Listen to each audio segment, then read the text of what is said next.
Welcome back to the Deep Dive. Today we're diving into a fascinating interview on the Joe Rogan experience, actually, about mind control, manipulation, cults, all that good stuff. You're interested in all that, right? Of course. Persuasion, how it works.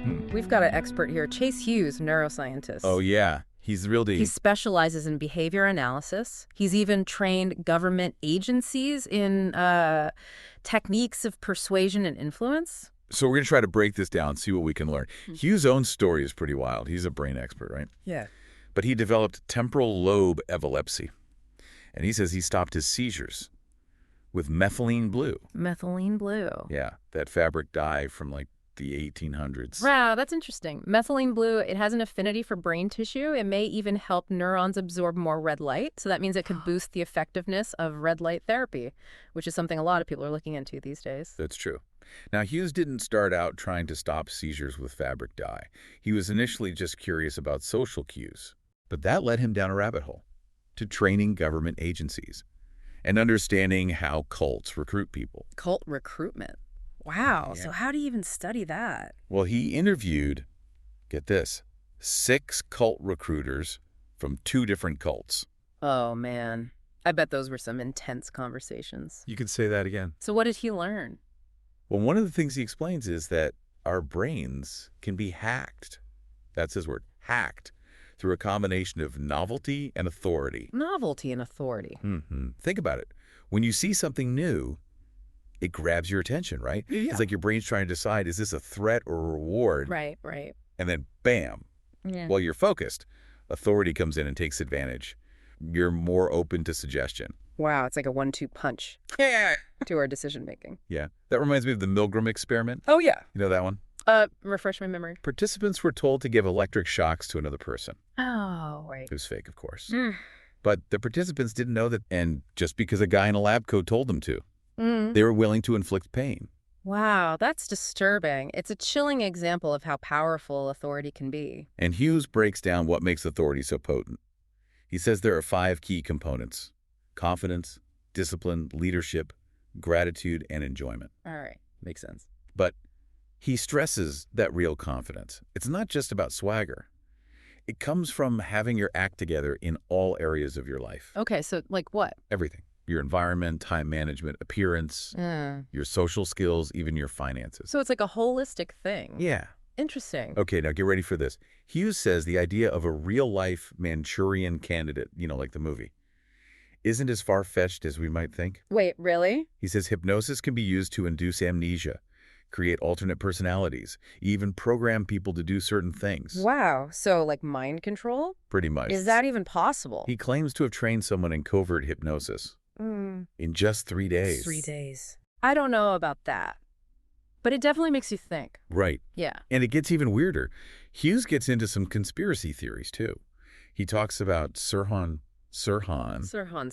the guy who assassinated Robert F. Kennedy. Oh, right. He suggests that Sirhan might have been under the influence of this Dr. Jolly West. Jolly West, who's that? He was a big player in MKUltra, the CIA's mind control program. MKUltra, now things are getting murky. Yeah, now we're talking about shadowy government programs and alleged brainwashing. What's the evidence? Well, Hughes mentioned some infamous MKUltra operations, like Operation Midnight Climax. Operation Midnight Climax. The CIA was using prostitutes to slip men LSD. What? Yeah. And they also had these experiments in Montreal where patients were subjected to psychic driving, basically bombarding them with messages, trying to reprogram their personalities. It's like something straight out of a movie. I know, right? Yeah. Makes you wonder what else is out there. And speaking of shady stuff, Hughes and Rogan discussed Charles Manson. Charles Manson, the cult leader. Yeah. What about him? They entertained the possibility that he was a product of MKUltra. You mean like the CIA created him? Well, the idea is they were using him Uh-huh. to discredit the anti-war movement and make the hippie counterculture look bad. Wow, that's a dark thought. Yeah, it's all speculation, but it's chilling. But let's step back from the darkness for a bit. Let's look at how these techniques can be used for good, not just for mind control. Okay, good point. Like, think about Mike Tyson. Mike Tyson, the boxer. Yeah. He trained under Cus D'Amato, who used hypnosis to help him in the ring. Hypnosis for boxing. Yeah, to make him super focused and eliminate self-doubt. That's interesting. It wasn't just brute force that made him a champion. It was his mental game, too. Even Tiger Woods, the golf legend, reportedly worked with a hypnotist to improve his performance. Wow, so it's not just about controlling people, it's also about helping them reach their full potential. Right. It's all in how it's applied. It makes you wonder, where else are these techniques used in everyday life? Hughes and Rogan even connect hypnosis with, get this, stand-up comedy. Stand-up comedy, that's a strange connection. Well, think about it. Good comedians, they captivate their audience. Yeah. They take them on a journey through laughter, and they shape their perspective on things. Huh, you're right. It is kind of like what a hypnotist does. It makes you see stand-up in a whole new light. It does. But let's shift gears back to the darker side of persuasion for a second. Hughes has some strong opinions about the COVID-19 pandemic. Oh, this should be good. He argues that the public's reaction to it was heavily influenced by psychological operations, or PSYOPs. PSYOPs. Yeah. What makes him say that? He points to examples of media narratives, the silencing of dissenting voices, and how unvaccinated people were portrayed. So he thinks there was a coordinated effort to control public opinion. He does. That's a controversial viewpoint. It is, and not everyone agrees with it, Of course. but it's important to be aware of different perspectives For sure. and to do your own research. Absolutely. This is a deep dive after all, and we're going to keep exploring these complex ideas. But for now, we need to take a break and let you process all this. We'll be right back. Sounds good. Welcome back to our deep dive into mind control and all that. Yeah, some pretty heavy stuff we were talking about before the break.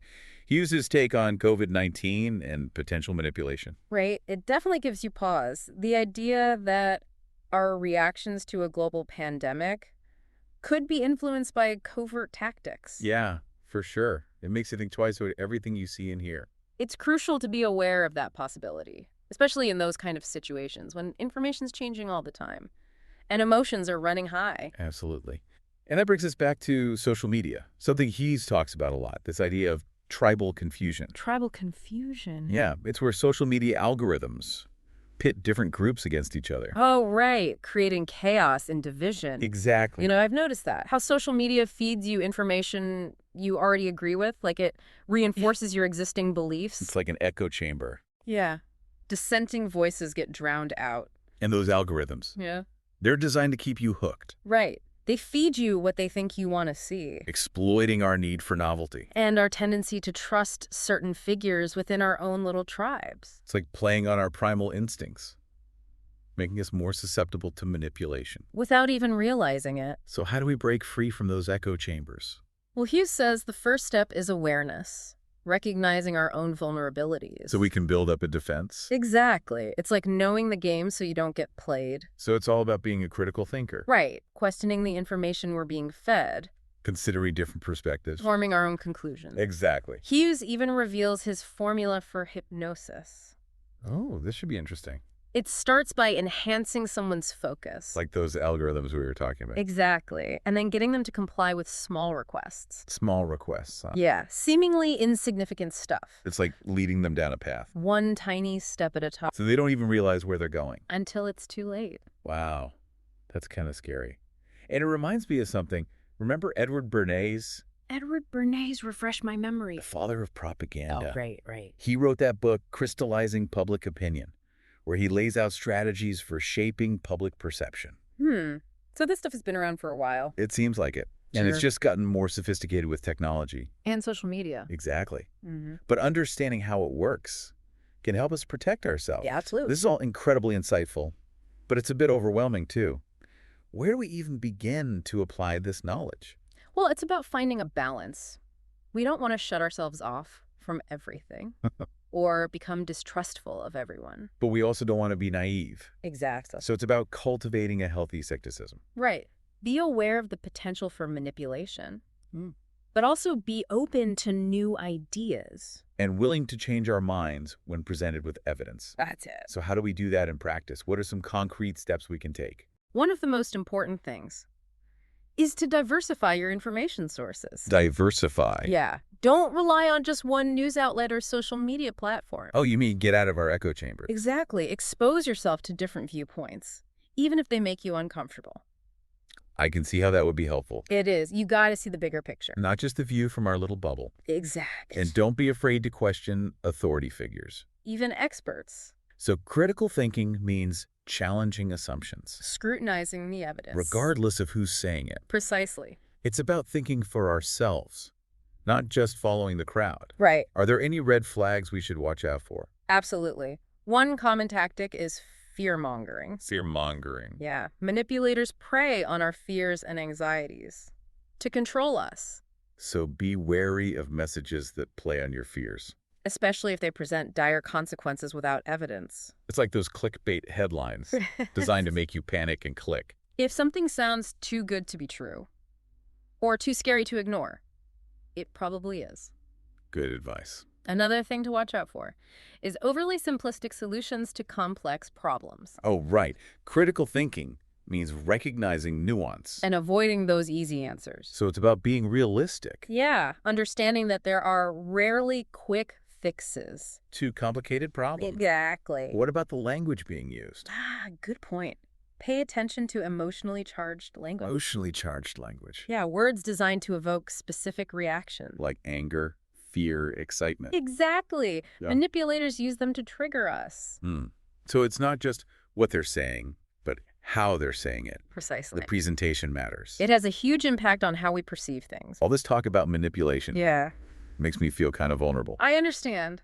But remember, awareness is the first step to protection. So by understanding these techniques, we're less likely to be swayed by them. Exactly. It's like knowing the magician's tricks. Once you see behind the curtain, the magic loses its power. Exactly.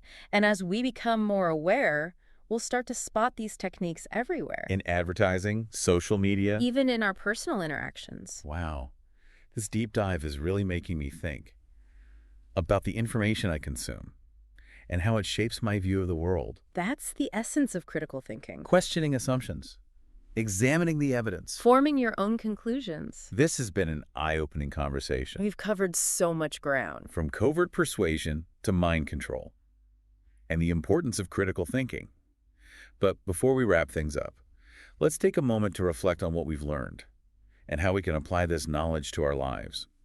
We've been on quite the journey exploring the world of mind control and persuasion. Yeah, a deep dive into some fascinating and unsettling territory. It's made me realize how easily we can be manipulated if we're not careful. Right, and I think the most important thing we can do is equip ourselves with the tools to protect ourselves. Exactly. We don't want to become paranoid, but we also don't want to be naive and easily swayed. Awareness is key. Recognizing the potential for manipulation is the first step toward building those defenses. And we talked a lot about critical thinking, how crucial it is to question information, even if it comes from a source we trust. Absolutely. It's about looking for evidence, considering different perspectives, and not just accepting things at face value. It's like being a detective, right? Yeah. Gathering clues and piecing together the puzzle. Exactly. We need to be actively engaged with the information we're consuming, not just passively absorbing it. But for a lot of people, critical thinking can feel kind of daunting. Where do we even start? Well, one simple thing you can do is pay attention to the language being used. Oh, right. We talked about how manipulators often use emotionally charged words to trigger certain reactions. Exactly. So if you see a headline or hear a message that's designed to make you angry or afraid, take a moment to pause. Ask yourself, is this really true? What's the evidence? Is there another side to this story? It's about not letting our emotions hijack our critical thinking. And another strategy is to diversify our information sources. Don't just stay in your little echo chamber. Right. Make an effort to seek out different perspectives, even if they make you uncomfortable. It's like if everyone in your circle agrees with you all the time, are you really being challenged to think critically? Probably not. You need that friction, that diversity of thought to really sharpen your critical thinking skills. It's about expanding our horizons and being open to new ideas. And remember, critical thinking isn't just about analyzing information out there in the world. It's about being aware of our own biases, too. Oh, that's a good point. We all have preconceived notions and beliefs that can cloud our judgment. The key is to be aware of those biases so we can account for them and try to be more objective. It's like acknowledging that we all have blind spots and then actively trying to see what we might be missing. And sometimes that means being willing to change our minds. Critical thinking isn't about being right all the time. It's about being open to the possibility that we might be wrong. And being willing to adjust our beliefs when presented with new evidence. That takes humility. Yeah. But it's so important for growth. It's about having a growth mindset, embracing the idea that we can always learn and evolve. This deep dive has really made me think about the information I consume and how it shapes my perceptions of the world.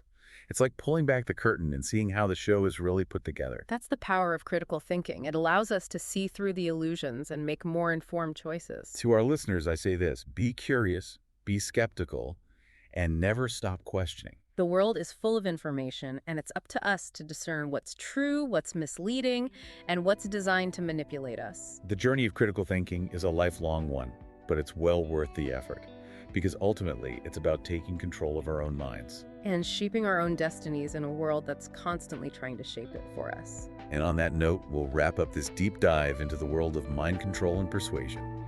Thanks for joining us. Oscar.